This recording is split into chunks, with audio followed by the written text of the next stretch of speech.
We are ready to decrease. Good times. Chain 3.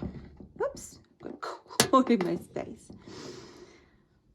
1, 2, 3. Yarn over. Turn your work.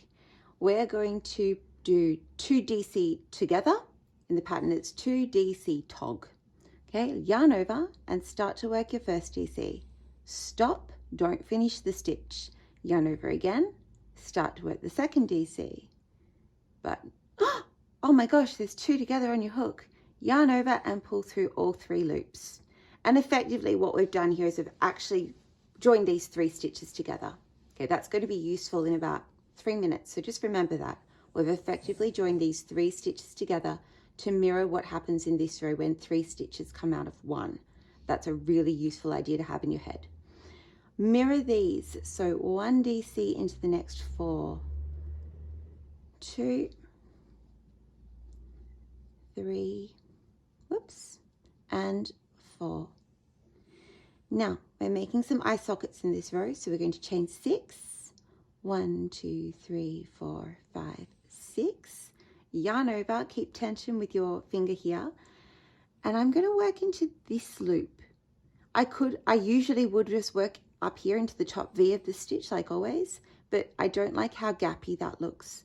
So I kind of grab a little bit more of the stitch. I grab an extra loop there, and then I make my double crochet. And it's up to you. You might not have the gappy problem that I do, so you do what works better for you.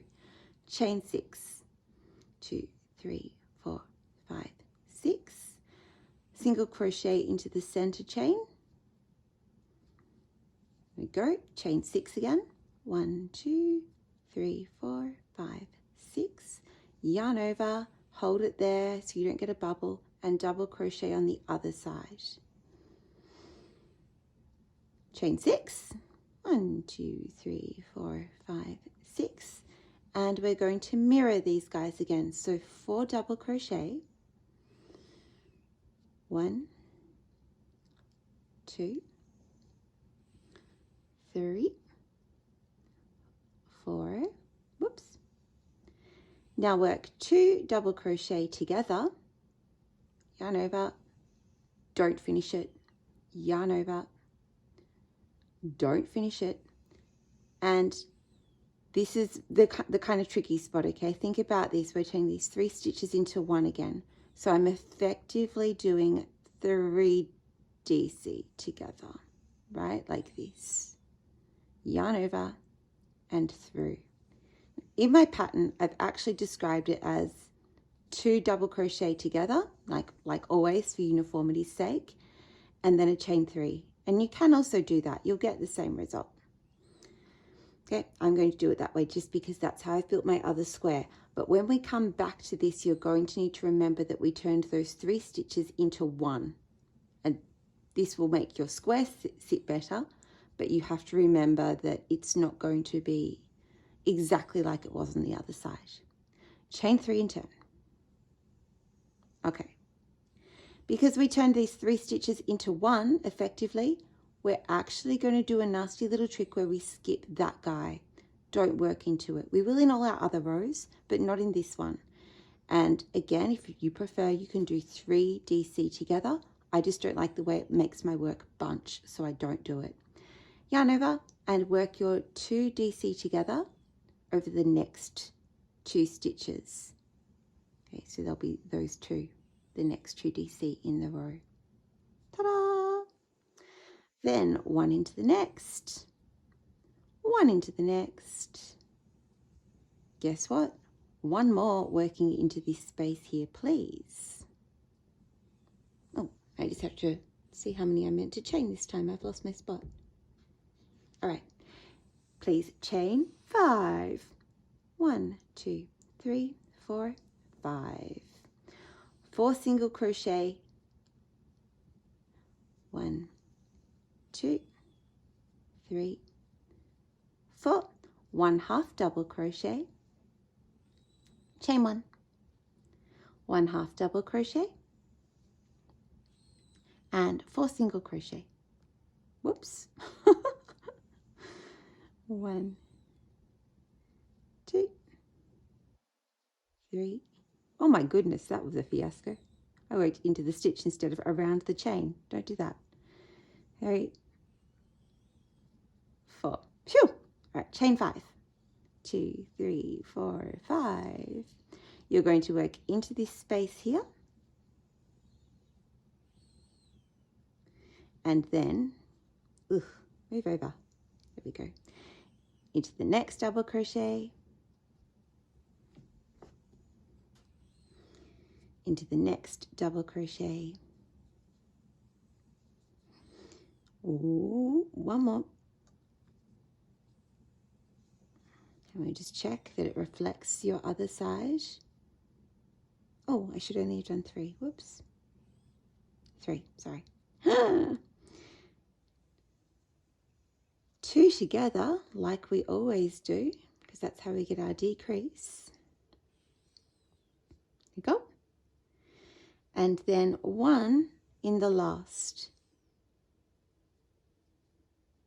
Aha, exciting times. And that's how I really turn the corner and start to bring my square in nicely. So you can see the rationale for using the chain over here and then DCing the next 2 together. You get that nice 90-degree angle that sits flat and doesn't bunch and doesn't curl or do any weird stuff that can happen if you put your decreases right on the outside edge. All right, chain 3 and turn. 1, 2, 3.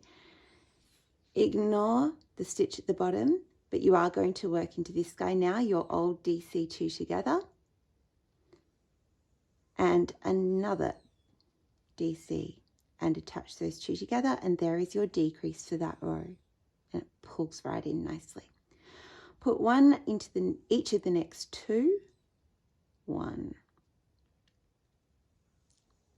2, and then work 1 more into the chain space.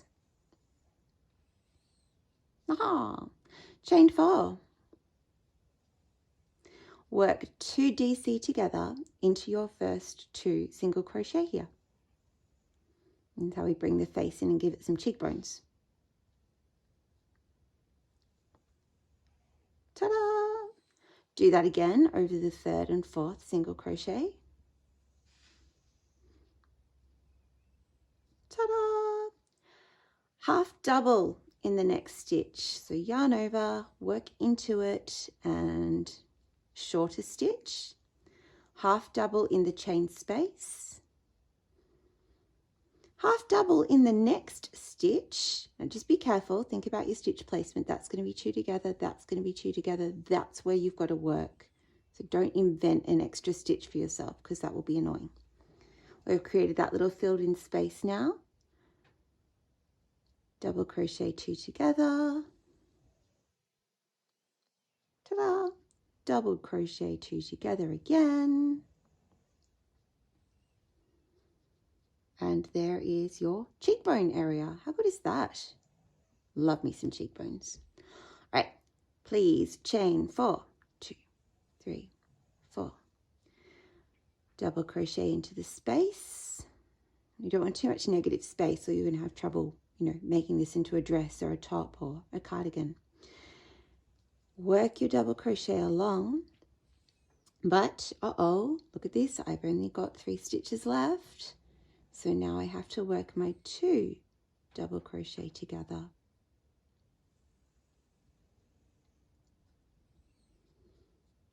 Like that. And then double crochet in the last. And that makes our taper work really nicely. Chain 3. Double crochet 2 together. So it's really just in the middle of the square that you've got to be careful about your increase and decrease so that you get a good corner. Everywhere else you can just kind of follow the rules and it's fine. DC in each of the next 2. Put 1 in the space. Chain 4. And single crochet in the first double crochet together. Oh my gosh. That's the first double crochet together, okay? So single crochet into it. And a bit like I did with my eye socket, I actually grabbed that extra loop just to make it a little bit less gappy. Then I'm going to chain 7. 1, 2, 3, 4, 5, 6, 7. And anchor it over here on your last, whoops, DC together. If you wanted to change up the face of your skull, you could put a stitch in here for a bit of extra height. You could put a half double crochet if you wanted to change it. It's completely fine. Choose your own adventure, guys. Not just do what you're told blindly. And looking at that, I'm just going to go back and I'm going to see what happens if I move that to there, because that's looking a little gappy, and it might be because I'm using a 4mm hook. But let's just see if I like the look of that better. Maybe I prefer that. 2, 3, 4, 5, 6, 7. The maths hasn't changed. I just moved one stitch over half a spot, really. Which one do I prefer? Maybe I'll leave it there for this square and see how I go. I can always change it back in the next square. I don't think anyone else will notice that one stitch, just me. Chain 4, 2, 3, 4. Drop a DC into the space. And then into each of the next 2.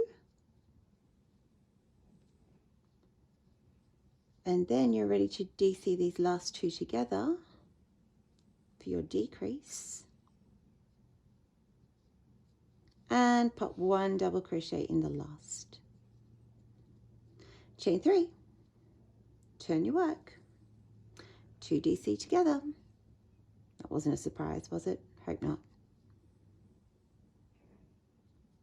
1 DC in each of the next 2.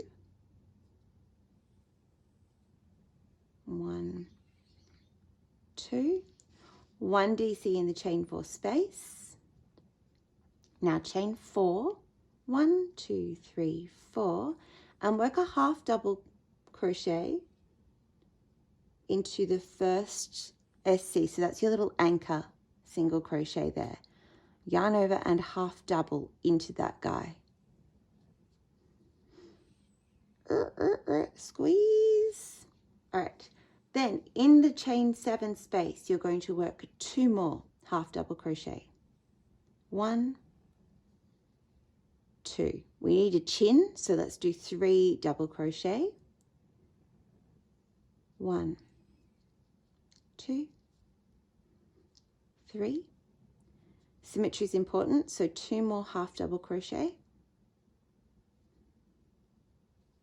And remember how we started with 1 half double in the single crochet?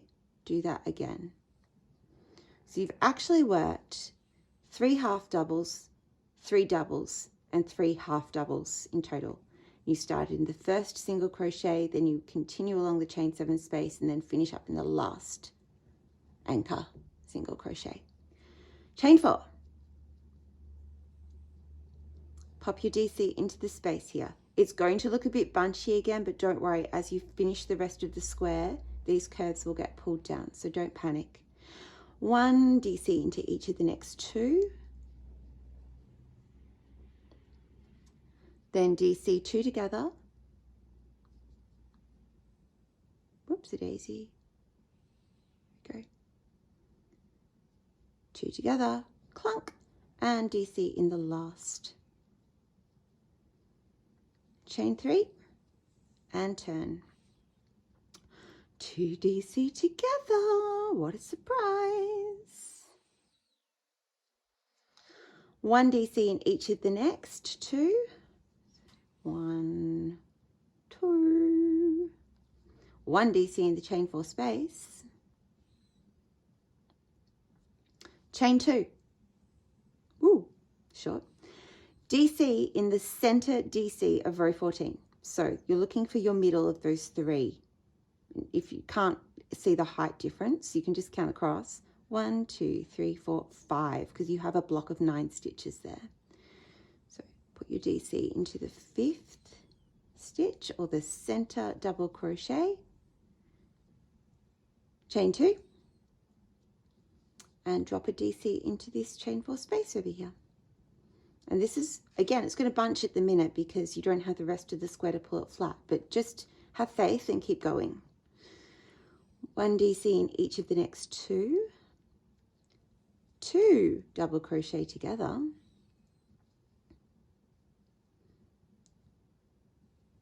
Double crochet in the last stitch.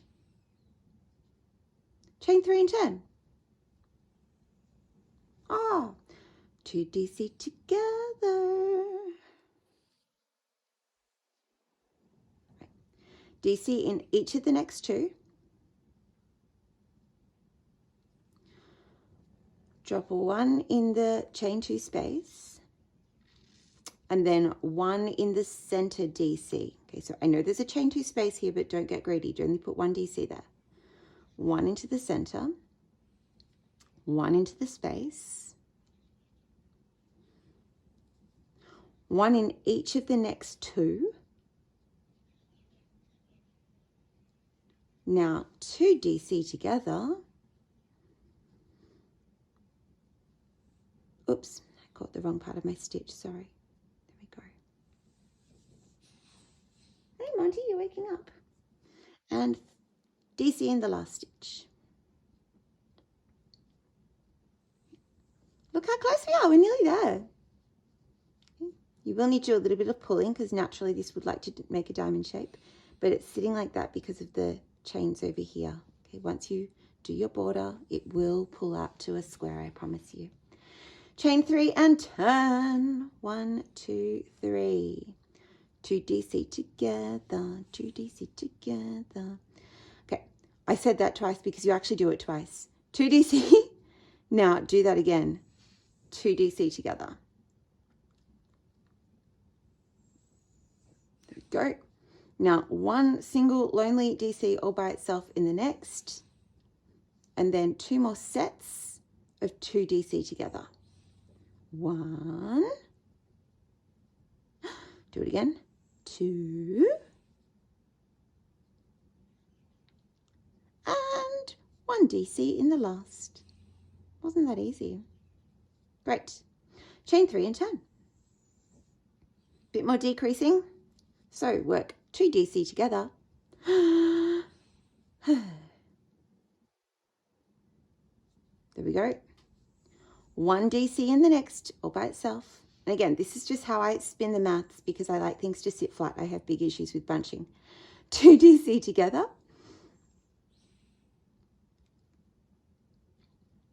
There we go. 1 DC in the last. Oh my goodness, I think we might be at the end. Chain 3 and turn. I know that sounds bizarre. We could just do a big chain. You could just do a big chain, but then you won't be in a good space to edge, so don't do that. Do a last DC over here to make your corner. Whoopsie daisy. Which I did really super clumsily, sorry. There's your corner. I make that last DC a little loose again so it doesn't pucker because I don't want my corners to curl and I want them to be actually square and stable and great. Chain 1. And work down into your DC and put 3 single crochet along that guy. Okay. 3 into the next space. Guess what? 3 into the next space. It's got to be the easiest edging ever, right? 3 into the next space. I feel like I should just stop talking. And the next. And the next. Now, often, if I was doing a blanket, I would probably alternate 3 and 2 and 3 and 2. But because this is a little bit more open and you're using these edgings to give it some stability, work for 3. You'll get a way better square, I promise you. Okay, don't be tempted to change it up here. Right, I just reached my middle row, and I know that because I can see the point and I can see my increasing and decreasing. Here, this is my hack. Do an extra chain and put a stitch marker into that chain 1 space. because it's going to make joining your squares so much easier. Whoopsie days. I mean, it'd be good if I could do a basic single crochet as well, right? But anyway, stitch marker into that corner, because then you can pin it to other squares. And you know where your corners are, and you don't have to fudge around finding them. They're marked. It's just a tiny piece of being proactive that will make your life a lot easier. If you don't have stitch markers, use some scrap yarn, but just mark your corners so that you don't have to mess around later on, because the frustration with that kind of stuff is immense.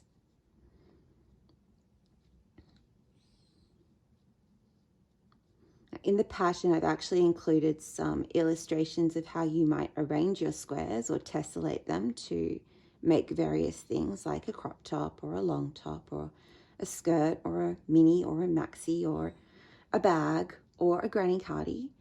So you can find all of those things. All you need to do is Google granny square cardi or granny square dress, and you will get a ton of photographs showing you layout of squares. As I finish my own stash of squares, I will update with assembly, putting them together. Whoops, I'm at my top corner, so I'm going to chain one and do my next single crochet and then stick a marker in.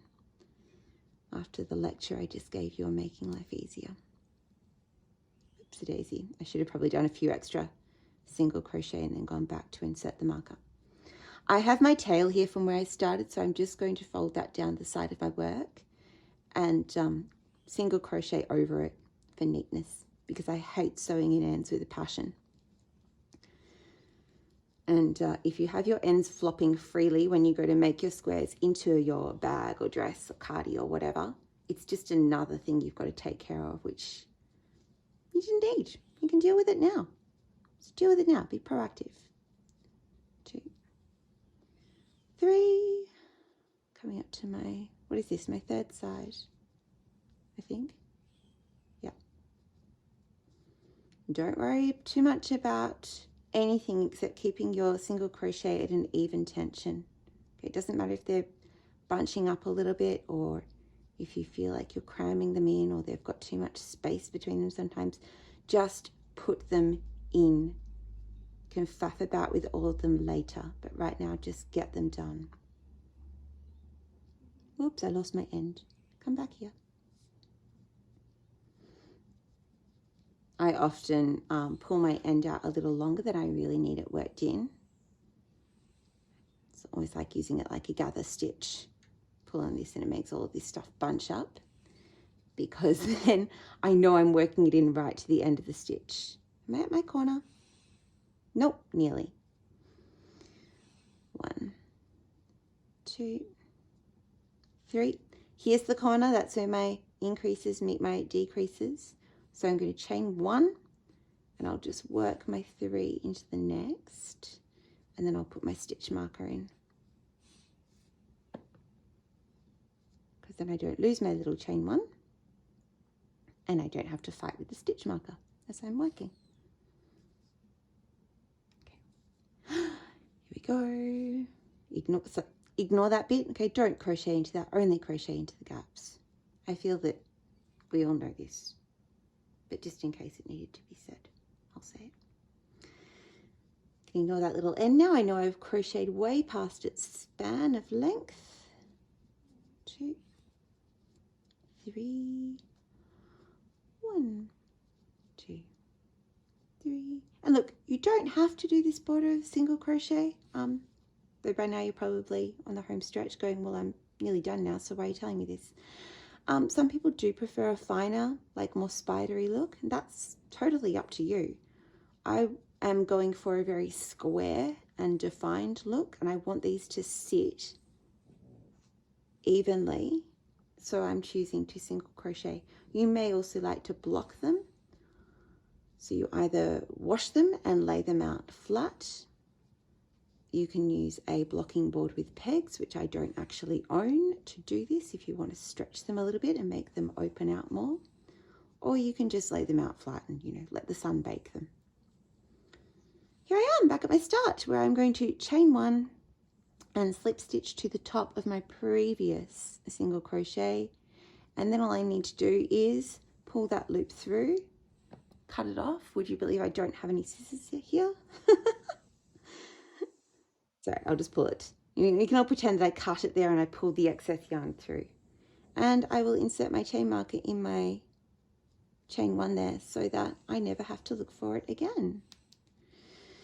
And ta-da! Oh, that was my end coming loose. I just felt it move through. There we go. One more little skull, complete and happy. This is the one I made when I was working through my photo tutorial, and I always, I'm so obsessive about the placement of every stitch. I crochet a little bit tighter. So you can see that right now, with them just finished, this guy is sitting a tiny bit bigger than this, but I feel that once they're both washed and blocked, I will have a pretty good start on my big project. So, good luck. You can find the pattern on Etsy if you would like to purchase it. I would love your support. I put a lot of effort into writing really accessible and inclusive patterns. I use open dyslexic font. I have a photo of every step in there, and I would adore your support. It's called The Skull Square to Rule Them All. And yeah, enjoy your day.